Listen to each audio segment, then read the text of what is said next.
الحمد لله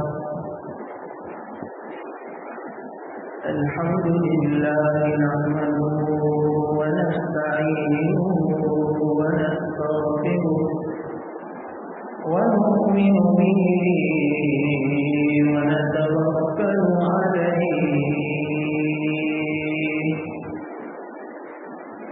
ونعوذ بالله من شرور أنفسنا ومن سيئات أعمالنا من يهده الله فلا مضل له ومن يضلله فلا هادي له ونشهد أن لا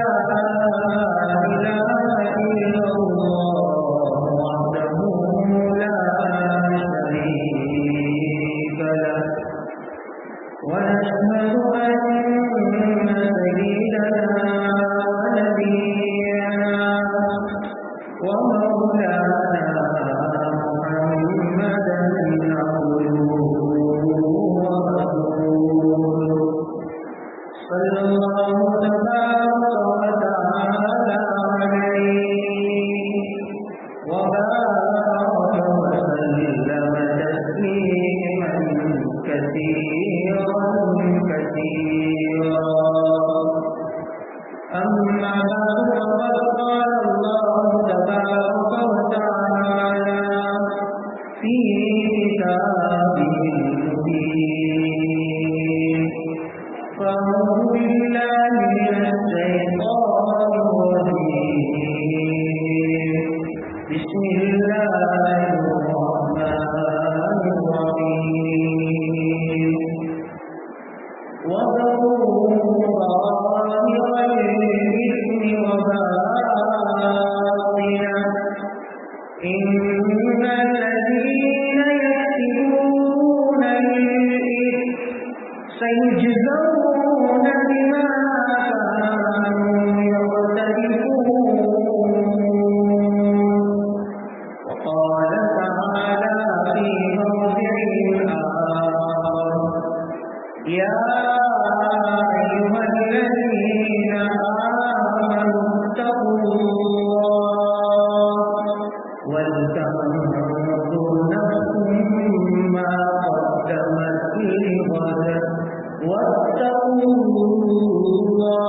الله إن الله خبير بما تعملون وعن النواس بن سمعان رضي الله تعالى عنه قال سألت رسول الله صلى الله عليه وسلم عن البر والإثم قال البر حسن الخلق والإثم ما حاك في نفسك وكرهت أن يطلع عليه الناس أو كما قال عليه الصلاة والتسليم صدق الله العظيم وصدق رسوله النبي الكريم ونحن على ذلك لمن الشاهدين والشاكرين والحمد لله رب العالمين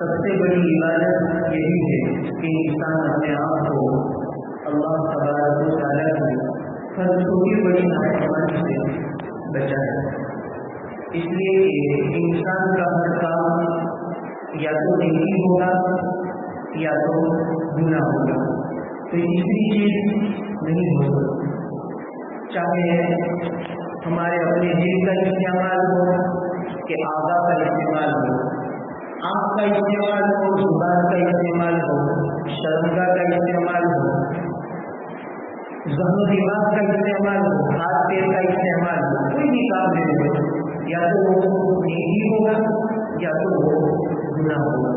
اور اللہ تبارک و تعالیٰ نے مجھے اور آپ کو گناہوں سے بچنے کا حکم دیا ہے اور نیکیوں کے کرنے کا حکم دیا ہے۔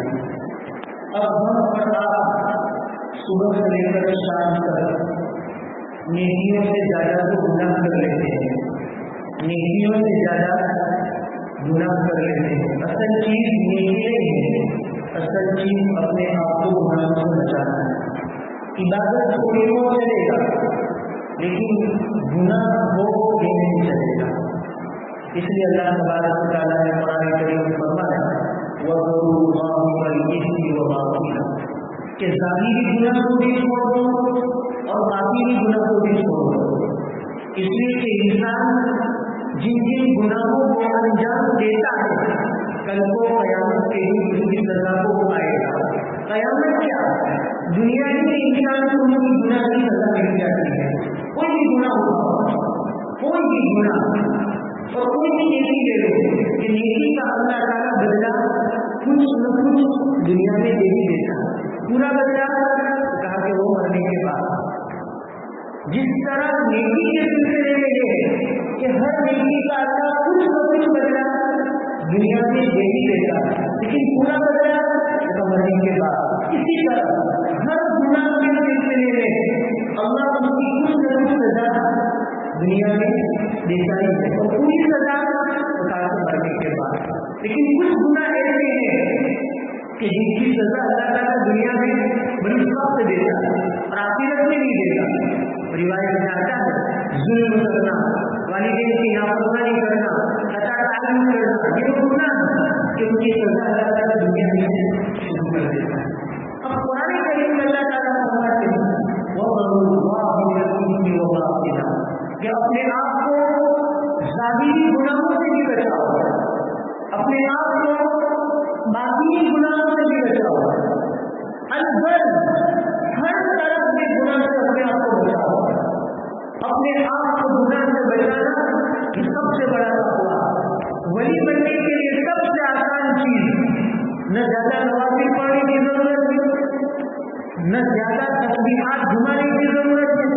ولی بننے کے لیے سب سے بڑا طریقہ انسان اپنے آپ کو اللہ کی ہر چھوٹی بڑی نافرمانی سے بچائے۔ قرآن کا اعلان ان اولیاء الا المتقون کہ جو نافرمانی سے بچتے ہیں یہ اللہ کے دوست ہیں، یہ ولی ہے۔ ولی بننے کے لیے راتوں کو جاگنے کی ضرورت نہیں ہے، ولی بننے کے لیے زیادہ تسبیحات پڑھنے کی ضرورت نہیں ہے، ولی بننے کے لیے لمبے لمبے نوافل پڑھنے کی ضرورت نہیں ہے۔ ولایت کا اصل مقام وہاں ملتا ہے جہاں انسان اپنے آپ کو اللہ کی ہر چھوٹی بڑی نافرمانی سے بچاتا ہے۔ حضرت غریب الامت مولانا اشرف علی تھانوی رضی اللہ عنہ کے بعد اگر کوئی دیش ہونے کے لیے حضرت اپنے سالک کو اپنے مرید کو جب حضرت سے دیش ہونے کے لیے آیا، حضرت سے زیادہ نوافل بتایا کرتے تھے، نہ اذکار نہ وظائف، حضرت سب سے پہلے کہا کرتے تھے اپنے تمام پر گناہوں کی معافی مانگو اور آئندہ ہر چھوٹے بڑے گناہ سے اپنے آپ کو بچانے کی کوشش کرو۔ ہمارے اکابرین میں حضرت مجدد الفسانی نے اپنے مکتوبات میں لکھا ہے کہ ایسے صدیقین اور نیک لوگ گزرے ہیں ہمارے اکابرین میں کہ 20 سال تک شیطان نے فرشتے نے ان کے کسی گناہ کو نہیں دیا۔ کتنے سال تک؟ 20 سال تک فرشتوں